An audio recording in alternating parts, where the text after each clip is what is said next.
So a lot of people have asked why I've chosen a home birth for my second pregnancy, and I wanted to just share my reasons. I know this isn't for everyone, and it's typically recommended for low risk pregnancies.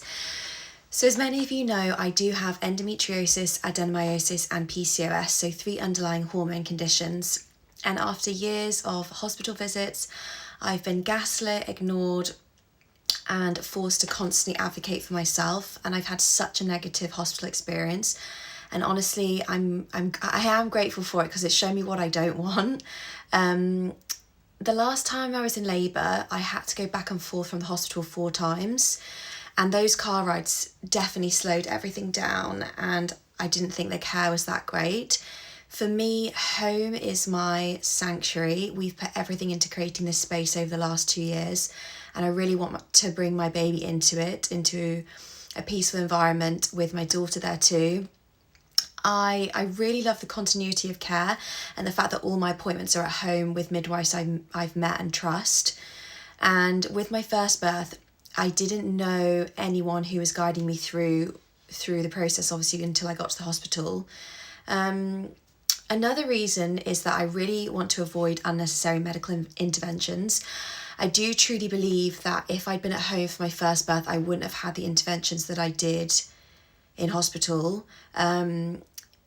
If our labour is slow or we're told we're not progressing fast enough, interventions can happen, but labour isn't linear. It unfolds in its own time, and often medical interventions are more about managing a hospital schedule than actually an individual's care. Inductions are actually at an all-time high at the moment, especially for women going past 40 or 41 weeks. And while some I truly believe are necessary, it does feel like people are often pushed into them without the space to reflect or get balanced information about it.